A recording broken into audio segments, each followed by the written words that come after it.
We draw so close now to the running of the Group 1 Sale Cup. Hello and welcome to the TRFM Sale Cup podcast. Cannot wait for this on Boxing Day evening. I always say there's only one Boxing Day sale to get to, and that is the Sale Greyhounds. A huge podcast. We're going to catch up with Jess Hopkins, get an insight to Canya All Class, an insight to her life in greyhound racing as well.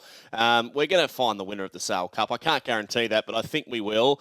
And we're going to catch up with two clowns from the Sale Greyhound Racing Club. One in particular. Boys, I'll start with you, PDJ, the non-clown, the educated punter down there. How are you, Pete? You well? Yeah, good, Jimmy. Thanks, mate. And yeah, 100% correct, mate. There is two clowns. Just one's fatter than the other one, and I'll be the fat clown. He can be the skinny clown, mate. Well, how are you, skinny, up the back there? You're looking well, Poppy. Yeah, everything's still going well, mate. We're looking forward to a really good day. The weather's looking okay for us. Fingers crossed. Yeah, it should almost be bordering on perfect, and all of a sudden the sales are starting to sort of show that as well, which has been good over the last 24, 48 hours. We've got a good field. And we've got a good night plan. So, yeah, James, everything's spot on. Yeah, the weather just dropping off a little bit. Obviously, there was a little bit of a concern, I guess, through the week that it was going to be about 41 degrees. But the Bureau, luckily, has dropped the expected temp a couple of degrees, boys, which I'm sure is a great relief for everybody involved. Yeah, mate, there's been a lot of frantic meetings over the weekend between us and GRV and the Weather Bureau. And, yeah, thank goodness it's dropped down to that 37-degree mark. And all systems go. Hey, boys, this is a challenging time of year, I reckon, to run a big Group 1 like this, because I know from my perspective, trying to organise Christmas Eve and get the Christmas ham, get the Christmas pudding, they're hard to get these days. Not for you, Poppy, but for us battlers, trying to buy one, it can often be hard when you leave it this late. Got to do the last bit of shopping. I always leave it to the last minute. And then you try and put together a podcast. For you boys, it must be absolutely bloody chaotic organising the greatest race of the year for the club at this time of year. But the flip side of that is how good this time of year is to run a race like that. Yeah, Jimmy, you're right, mate. It's got its challenges. Obviously, Boxing Day being Boxing Day and Christmas Day where it is, puts a lot of pressure on our wonderful staff to put the whole meeting together. But look, at this stage, everyone's holding together. Yeah, they are. Yes, they are. But just will be good, and we'll get through. And Friday will be all forgotten about, and we'll all have had a wonderful time. We've backed plenty of winners and enjoyed the night. Yeah, exactly. Mrs. Popplestone doesn't know what she's getting, but what she's getting for Christmas is actually a copy of this podcast, because I've had no time to do anything else. She's going to be pissed off. I wouldn't even dare do that to my missus. Send one to Sue too. Yeah. Big race preview. We're here. This is what we've been counting down for, the Group 1 Sale Cup. Let's go through them heat by heat from last week. 4 heats of the Sale Cup, so there's no need for run of the week, which I think, to be honest, boys, would have been Canya All Class breaking the track record, which was almost expected for those who listened to the podcast. Let's move on, though, to heat number 1. Raya Star took it out for Lisa Helmuth, and I heard in the post-race chat, Poppy, that you had a chat with Lise, that they almost weren't going to go. Keith and Lisa. Keith said, no, I don't think it's worth it.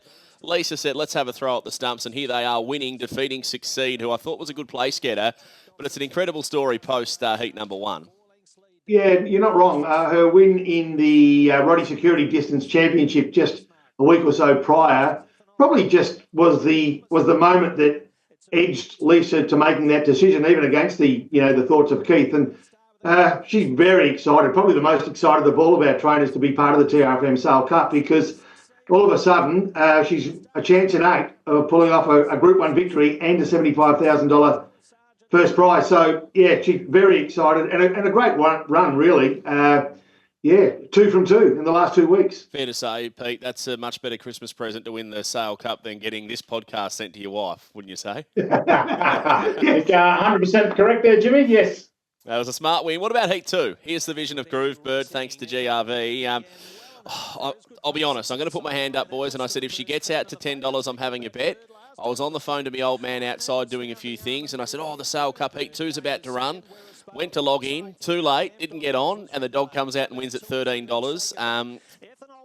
What can I say? The sweet spot, I think we were calling it last week, weren't we? The 650 or 640 for her. Yeah, absolutely. Perfect distance for that dog, and ran like it. Time is a little bit slower than the rest, but that doesn't matter. It's qualified. I know Jeff was looking for an inside box. Not sure how the pick will go there, Jimmy. And what about Iron Atlas, Poppy? You like greyhounds that are fast early, a little bit like yourself. You like to get up early and get to the gym by the looks of it. Yeah. What did you make of Iron Atlas with that early speed to burn? Could Oh, lead the Sale Cup. Yeah, look, we all made mention, didn't we, last week, that early speed's the key because there is a bit of traffic around that first corner. If you can avoid that and have clean running, you've got no excuses. So as much as Iron Atlas was good, I think it's fair to say that every dog in this field will need to be even better than they produced in last week's heats to be a chance of winning this week's final. I agree. Heat number 3 now. I know Pete normally likes a two-pronged attack into the Sale Cup. This year he went with one, and so did Rob Britton. He thought, I'll bring one greyhound to the Sale Cup this year. That probably speaks volumes, I think, and maybe we underestimated what this dog is capable of doing. Trooper Tears went around at $6.50. We all know the ability he's got. He's always showed it, but his sections, I think, were the key. 6.03 to the first mark. That is a section that could lead the Sale Cup this week. 36.42 thereabouts overall. I'd expect he is going to improve, and what I did like, or what I didn't like really, was I was keen on Black Silencer, boys, and I thought down the back when he got to second, I thought he is home. But Little Trooper, he just kept on going in front, and it was a big win. Yeah, it was a big win. Little Trooper fought on like a Little Trooper. Probably didn't want an inch further than the 640, to be truthful, and I think that point was made post-race. 641 metres is too far. But luckily, we're going to stick with the 640 this week. So no changes there. Yeah, no changes there whatsoever. It was a terrific gutsy win, and as you say, fought on beautifully. I reckon Canya all class. I reckon Jess Hopkins would probably be content with a rise of 20 metres in distance, and a greyhound like Iron Atlas. I reckon the Pursuitos would be bidding for a race drop maybe to the 5.10. I reckon this is 5.10 Iron Atlas. Yeah, I reckon you're right. Yeah. What about this heat number 4? Track record smashed, and we're going to chat to Jess Hopkins at the end of the podcast too, because her grandparents, I believe, had a heat and Sale Cup victory years and years and years ago in the 90s. Broke the track record in the heat, broke the track record in the final. So in the cup. They're in the cup. So there's something to live up to there. And what, Pete, you've been saying for weeks this dog is going to win the Sale Cup. What did you make of the heat run? And as we see it here, like to navigate the field the way he did and then come away to win, what did he win by? Nearly 7 lengths. It must have been impressive to watch. Absolutely. Being live on track, it was extremely impressive. Really concerned when I reckon it's probably missed it 2 lengths when they've jumped. And the dog's obviously got a hell of a race sense. It's jumped out. It's gone out wide. The jockey, D. Oliver's, had a magnificent ride round that first home corner. It's just scum around the outside, and it was all over. I reckon 350 out. It was just, in that race, it was class as a button, pardon the pun. Hard to go past it with even luck, isn't it? I agree with both of you guys. The race sense was the most important part of that race. It set up the big win for it because, there would have been 99% of dogs that would have found its way into trouble. But it was, as Pete said, really impressive to watch because of what it did and how it did it. Yes, it broke the track record, but I think equally impressive was the race it ran prior to achieving that. It was the best cup I've seen in the last 5 years. The best cup heat. Yeah. So look, we're on obviously. Obviously, there's a bit of excitement around that, and I think we're going to see another track record. All things being equal. All things being good. I think we are. Yeah, because as you said, 2 lengths it missed the start by. Had to race wide. Box 1, all of a sudden we might see something extra special. 3 weeks between runs as well, boys. So he's only going to tighten up from that run. I think it's going to be mighty hard to beat. Let's go through the box draw now. $75,000 to the winner, the TRFM Sale Cup. Great sponsor at the club too, TRFM. Number 1, Canya All Class, the raging hot favourite. 2 for Kayla Cottrell is Succeed.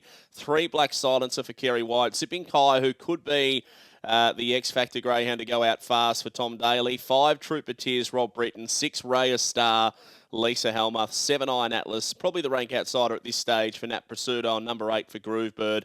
Again, one of the outsiders for Jeff Britton. Reserves, Ethanol Water and Drill Sergeant, the defending champ at this stage, sitting on the bench awaiting a call-up. When you look at that draw, boys, who do you rate as the greyhound? I know Canya All Class is the one that stands out. I think going from box 6 to box 1 could really, really suit him and bring him out on speed. Is there another greyhound that you look at that draw and go, I reckon this brings this particular greyhound into contention more based on that draw? Look, I'd be interested. We haven't mentioned much about Succeed, but if Succeed gets a suck through behind Canya or Class, I think you might see him put a little bit more pressure on the favourite. I'm just glad that Ethanol Water's not in the race for me personally. I mean, outside of the heat wins, I thought he was the run of the night. I mean, it was an incredible run, really, to put himself into the race the way he did, and unfortunately didn't make the eight dog field, but I thought it was a great run nonetheless. What did you think, Pete? You agree with that? Succeed's probably the best of the drawn behind Canya All Class? Yeah, and probably Zipping Kai too. I reckon it might, that sort of that 4 box suits it. It might be able to sit up behind Canya All Class. Speaking to Jess when we did the live box draw last Friday night, where they all get little replicas of the cup, and she said she'd love box number 1, and he got box number 1. So once again, we go back to what we talked about last week, mate. It's Canya All Class again. Yeah, I think he's going to be super hard to beat. Well, boys, I was quite busy last week and I ventured down to Sale, and I thought about doing something a little bit different for social media and put together this little piece. Now, what it is I guess we're putting ourselves into the greyhound's body and having a look at what they look at when trying to win a Sale Cup. So here it is. They're set to run 640 metres for Group 1 glory. Bang, they're racing, and Canya All Class away quickly with Zipping Kai, who jumped well from the middle, out fast Trooper Tears, and there's Heat out wide, Raya Star, Iron Atlas and Groove Bird. Not far away, Succeed, and at the end, Black Silencer as they pass the 435, and Zipping Kai now challenged by the favourite Canya All Class, right behind them, Trooper Tears and Succeed, as Canya All Class draws to the lead. 200 metres to go, he's 2-3 lengths from Zipping Kai, and then Succeed as they wheel. It's Canya All Class, he starts to really open up. 3, 4, 5 lengths in front of the cheers of the crowd. It's a Sale Cup demolition. Canya All Class has won it over Succeed. Third a photo finish, Black Silencer or Zipping Kai, and the rest weren't too far away, but the champion of 2024 is Canya All Class. And there we have it, boys. What do you think about that? I'm even pumped up just having a listen to the audio of myself calling the Sale Cup, and it's not even real, but there you go. You can pay out. Will Sportsbet pay you out now because Canya All Class has won the Phantom Call, or do you have to wait? We're just checking. Now. Oh, mine's come through. They are very good. Very good at Sportsbet. Gotta love Sportsbet. One of our wonderful sponsors as well. So yeah. Boys, that's the way I saw the race. Zipping Kai with a little bit of early speed, and then Canya All Class just getting the right run through. If he gets that run, I think he's clearly the dog to beat. And to be honest, I think that 175 that's being bet at the moment is probably overs based on what he could do if he gets a clean run. How do you boys see it? Who do you rate as your top 4, starting with you, PDJ? I'd be massively surprised if you swung a different way here and went against Canya All Class, but you never know. No, man, look, you've said it all in one, Jimmy. Look, Canya All Class for me on top, and I'm probably going to go with the 1 to win from 2, 3 and 4. That's sort of how I see the race panning out. I might multi-bit up in a try there in the first 4. I like that. Just race book order. It's as simple as that. When you back the winner and you can't be bothered doing the form, Poppy, you just go 1 the winner from 2, 3, 4. Only a week ago we were talking about the Phoenix, weren't we? And you sort of try to find ways for a dog like Explicit to get beaten. But in the end, the class shines through. And I'm expecting to see pretty much the same on Boxing Day. Stranger things have happened. We all know that. But I'd like to see Raya Star. I think there's a story behind that, sort of run a place. And also your tip from last week, Groove Bird. Never say never.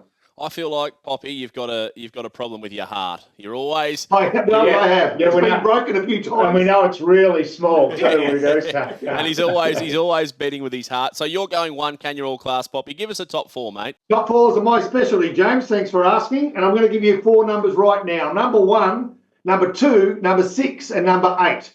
Do you read out bingo on a Wednesday night there? No, they don't let me do that because apparently you can't say 2 fat ladies anymore, number 88. No, you're not allowed to do that anymore. So, mate, we leave him to counting hams. That's where we leave him. Oh, I can see why they're not letting him do the bingo now. But 1, 2, 6, 8 for Poppy. Hey, boys, massive support card. I was speaking to a few people through the week, and they said that's one thing they love about the Sale Cup is there is a heap of good races. We'll talk about what's happening on the track before we go off the track, but the Rising Star, the Ed Fountain as well, and the Interplumbing, which are all cracking races, and the Sale Cup. Do you have a tip in any of those? Do you like anything that stands out? I, to be honest, haven't had a real big chance to go through the full fields, but I gave Bless Rain last week, so that was enough for this edition.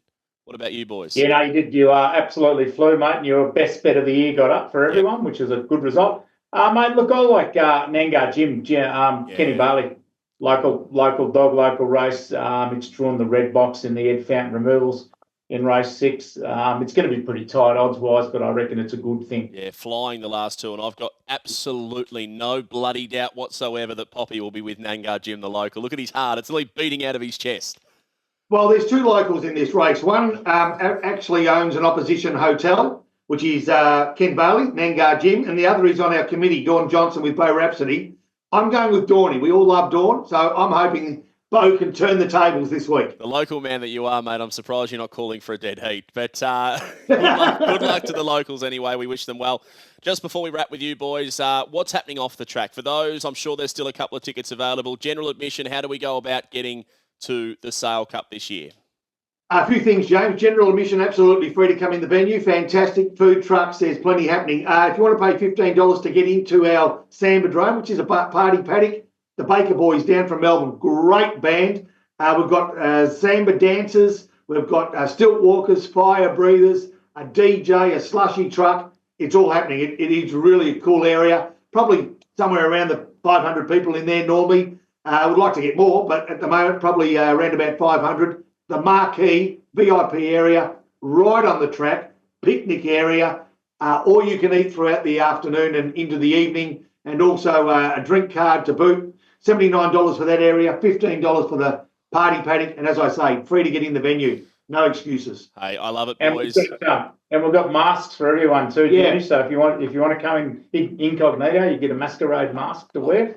And also we've got flip the lids as well. So Sportsbet flip the lids. So we've got your share of $15,000 to give away. So we'll draw out a person's name on course from races 2, 3, 4, and 7.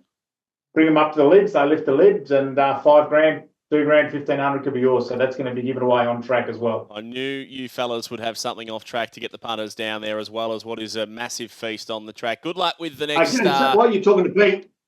Keep talking. I'll show you the mask. 1 sec. Oh, here we go.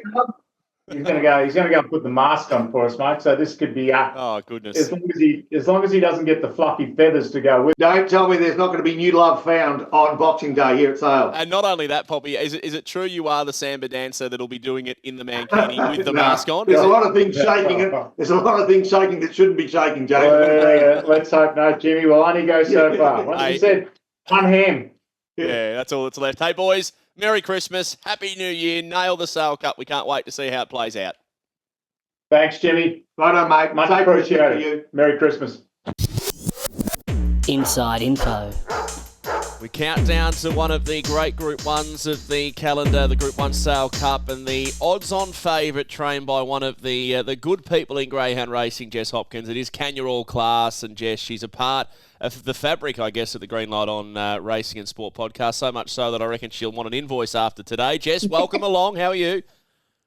I'll definitely be charging. I think I blew up the mower last week, so got to buy a new ride-on. So, yeah, I'll be charging you for this, Jim. Are you joking, Jess? You've just won a Group 1. You're third in a Group 1. You're $1.70 in another bloody Group 1, and you're charging Jim, who can't win a race at Horsham. That's it.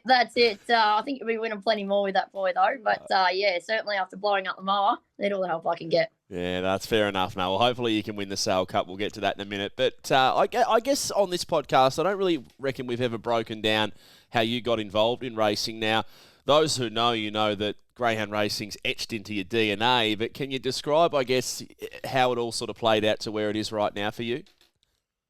Yeah, well, I think, look, I was in hospital for the first 2 weeks I was born, but then within a week I was at the track. So it's certainly my DNA. And as everyone knows, once you get that, you say you've got the bug, and it's true, you sort of can't get rid of it. I know about 18 months ago I was going to either get out or take a break. But then I got, like Panama Canal, Alfie Moon, and it sort of kept me going. And then this boy, but you can't lose the bug. Even people who do get out eventually come back and train again. So, I just turned 34 and I've been in greyhounds for 34 years. There you go. I love that story too, that you thought about having a break. I was actually chatting to Peter Prosciutto at Horsham yesterday, and I said, Pete, I don't know how much more I can keep putting dogs in these, big races. I said, we run fourth in every single final we get into. I said, and he goes, Jimmy, you've just got to keep on going. And I guess that's a prime example from your perspective, Jess, that you were sort of on the fringe there for a moment, and then all of a sudden, and I guess it gives hope to all trainers out there who are in the grind. They're working, 24 hours a day effectively to look after these dogs, and you're just waiting for that dog that can take you to the next level. And as you said, there's been that progression for you to now where you're at with Canya All Class. Yeah, exactly. Like I always had a handy one, luckily enough, even back to 5-star knocker and digitize, and I'm going back 15 years now, and then eye catcher and dogs like that in Corbett. But it was still like, Jesus, even like tomorrow being Christmas, your New Year's Eve, you're sitting up in the kennels for fireworks. And yeah, so it is a grind. But when you got a dog like this boy, it's worth it. 100%. Let's talk about this boy, Canya All Class. Talk to me about how you became the trainer of this boy, and where I guess the journey began with Canya All Class. Yeah, very lucky. I'll always say I'm very lucky to have this boy. He bought him just after breaking in. Nick Lally did, and I pre-trained him, and straight away we sort of knew he was pretty good. But you still don't know how good. They've got to improve from that first trial, second trial, third trial. And look, he only had, I think I looked at the sheet the other day, 9 or 10 trials before he raced. He was just ready to go. We didn't think he'd be ready to go as early as he was, and it was lucky. Sort of Nick bought him, and Frank hopped in, and I hopped in, and Corey Smith hopped in, and then Steve hopped in as well. So there's 5 of us in him, and yeah, we're enjoying the ride. Hey, some great owners, no doubt about that. But one absolute peanut, Corey Smith. What's it like training a dog for him? Is he the kind of owner that's always on the phone trying to find out what Ralphie's doing next? Can I swear? Yeah, Can I swear? yeah, 100%. Yeah. No, yeah, he's a pain in the ass. No, Oh, that's not swearing. no, he's not really. Actually, you don't hear from him. So they're all good. They're all really good. The only thing they might ask now we're in decent races is what's ticketing like and stuff like that. But they never sort of ask or say where are we going next or what's the plans. It's just sort of, it's pretty quiet in the group chat. It does explode, of course, if he has a win or when the draw's done. But yeah, they've never been a pain. I'd love to say Corey's a pain, but he's not. Yeah, he's a pain to me anyway. I'll say that. No, he's not too bad. Hey, after a race, this is probably a reason why the trainers or the owners don't have to contact you, because you've brought something that you obviously work in the thoroughbred industry, and you've brought that across to the way you train greyhounds by giving like a little bit of a post-race wrap via a video message to the group of owners. Is that something you've done for a long time, or is it something just recent? I think I started it with Eyecatcher and that. With Corey having a massive group of mates, and I think there's 14 people in him and Corbett. I have a feeling he was the first one that I started proper ones. Of course, you always say the owners what kind of chance you think the dogs have got and stuff like that, but pretty sure I started out just typing it all up because no one wants to hear my voice, so apologies to everyone listening to this. I did actually lose it cheering on Explicit on Saturday night, so I haven't got a cold. But yeah, I think it was them that I started. I'd type it out and, the early speed or where I think we get to in the run. And as you know, in dog racing, it's that first 5 metres, what dogs, whether they go left or right. Even if you're a bit slow out, if you get that room to muster, most dogs will be fine anyway. So, I reckon it'll be 5 or 6 years I've been doing it now. And this most recent one would be an intriguing chat, I suppose, with Canya All Class after the Sale Cup into another Group 1. Is there any chance we could get a little section of this, Jess, that we could play to our audience to get an insight to the ownership group of Canya All Class? I'll try and find the one I did. It was actually at the trial in McDonald's. I did the post race this week. So I'll try and find one for you and send it through. I like that. We'll try it in the show with a little bit of Jess Hopkins with a post-race update. Hopefully no swearing in that. But the boys at Sale said we could swear in this podcast, so I've been going with shit, bloody, whatever you want to go with. So that's all good. Jess, talk to me about the race. It's a Group 1. This is what dreams are made of. Only a few weeks ago, you'd never won a Group 1. Now you're a Group 1 winner of the Top Gun, mind you. Just taking the piss, really. Group 1 place getter in the Bold Trees, and now you're $1.70 to win the Group 1 Sale Cup. Talk to me about the rise to where you are right now. Not only that, is it like joining a club when you win a Group 1? I probably should have asked this off the top, because I've noticed most trainers that win one, they go into this next level. They sort of have this swagger about them. And I've noticed just recently, Jess, I saw you at Hillsville on Sunday, and post racing, you're actually walking around the Hillsville Greyhound Racing Club in your PJs. Like, can you just do whatever you want now? Is that what happens? Yeah, he's just thrown me under the bus there. Had me a little Christmas PJs on after the race there. No, you sort of, if you change, you're a bit of a muppet. So stay exactly who you are, and because the ride will end at some stage, and then you got to try and get the next one. Hey, it was a long-winded question, but what I was getting at from me was, how is this boy going, Canya All Class? Box number 1 in the Group 1, your third crack at a Group 1 now that you've obviously won one. Is everything going to script? And at this stage, obviously with animal welfare paramount, a lot's depending on the weather and making sure that it's going to be cool enough for them to race, which I think by my latest judgment of the forecast, it is looking okay. So how are the plans leading up to Boxing Day evening? Yeah, all set. Obviously, it's a 6-day break, so it's short for a stayer. Would have been good if they moved it back. But, yeah, I think it's going to cool down up there that night. So while it's a warm day, obviously they're at home in air conditioning, they're travelling in air conditioning. It's just if that fire rating gets put up, I guess, then they might have to move it because they don't want us travelling if it's like a catastrophic fire warning. So that's something we've got to keep an eye on. And I know the stewards are keeping an eye on that. So, yeah, all systems go for Thursday nights. And, yeah, I think the race is at like 9:15. So, obviously, sun's gone by then. I know at home there's a wind change by then to a southerly, so it'll be cooling down. And, yeah, if we run Thursday, you'll be set to go. And the race itself, box number 1, are you confident with the draw? Because last week he handled a wide draw beautifully, but you almost, I guess, bet on the fact that from an inside draw he's probably going to lob a little bit closer. Yeah, I'd love the red to bring him out, sort of like in the Bold Trees heats. If he comes out like that, will be sweet. There's speed in the race with Trooper. Tears obviously broke the split records in the heat. Zipping Kai holds the records at the Meadows, over 600. Raya Star's flying at the moment. She's got speed. Iron Atlas has got speed. So even Succeed can lob closer from the inside. It's probably only Black Silencer that'll rail up and might be, a length off him. So he's going to have to begin. Look, if they cross him, he will switch out to just find clear air, but he'll rail up if there's room there. And Jess, I guess for this boy, was it a tough decision to step him up in journey when you did? Because we all know what he trialled, and the fact that a lot of people, maybe not a lot of people, but a few of us thought he could have been a Phoenix dog just to let the race unravel, probably a little bit like Smooth Plain did, and then with luck in the midsection, definitely be in the finish because they're quick enough. Was it a tough decision to go, let's have a crack at a 700-metre campaign with a dog who can run the crazy times that he can over 500 metres? Yeah, I think the 600 wasn't a tough decision. That was just a natural progression. We sort of left it till after Bendigo to fully decide what we were doing. And in that final, obviously, when he got wiped out on the turn and still stormed home to run, I know he was beaten 5, but it was a massive run.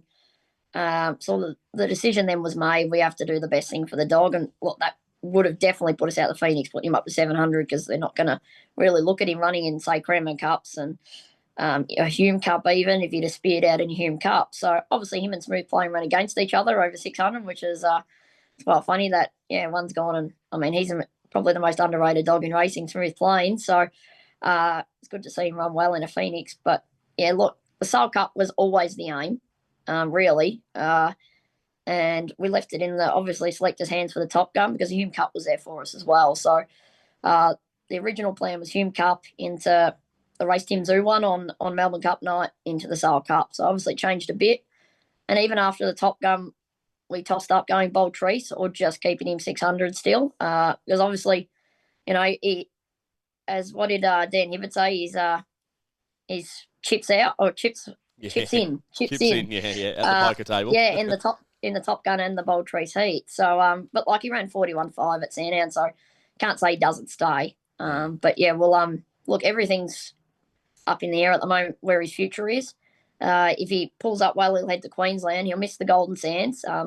Tony wants to give him a look at the track first. So he even suggested maybe the Golden Ticket for him. So instead of the Gold Cup up in the humidity and the heat. So and that's coming back to 500. Back to 500. Yeah. So after his trial at Sandown, I spoke to Tony and he said, "What do you reckon?" And I said, "When he's up with you, he's your dog. You've trained plenty better than him. So we'll leave it in his capable hands." And just he didn't want to put him in the Golden Sands without a look at Albion Park. While he might handle it, he said he's too good a dog to risk without a look. So if he does go up, we'll see how he pulls up from Sale.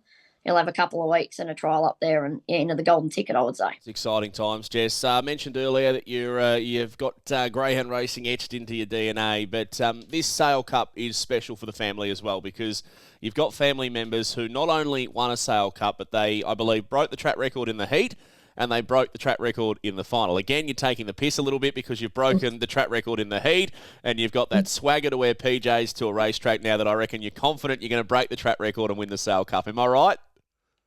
I mean, I'm confident he's going to run well. It's a dog race, and look, it's a Group 1, so I can't be going there too confident saying we're just going to win and break a track record. So, look, I mean, I'm not swapping him for any dog in the race, but as Sale always is, it's a quality field. You got those 500-metre dogs meeting stayers, and so it's always an intriguing race. And we've seen in the heats, some of the, like an Ethanol Water getting wiped out on the turn and not quite making it. So, and even Vincent Bale got wiped out. He was going up in trip, obviously. So it's a unique race, but certainly going there knowing we're a red-hot chance. No, I love it, Jess. We wish you well. I think just about the whole nation will be tipping him to win.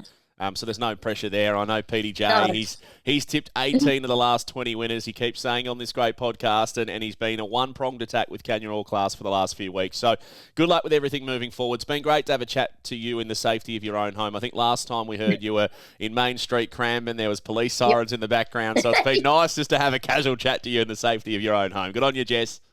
Thank you. And, see you up there Thursday, whoever's up there, and Pete and Rob, and, be a good night. Hey guys, it's your boy. We've reached Traralgon McDonald's. Yeah, Jesus, swab still gauges. Ridiculous run, hey? I must admit, I thought he could break the track record, but I didn't think he could break it after where he was through the first turn. And it's interesting watching the replay. He come out half sideways, and then the 7 just leant on him. And the best thing he did was sort of check off here. He copped a bump. I was zipping Kai going into the first turn. I had to check off her. Then he's full wide. And as you can see on that head-on I sent through, then Navarino's got him at the back straight, and he's still broken a bloody track record. What are you really gambling with? For free and confidential support, call 1-800-858-858 or visit gamblinghelponline.org.au.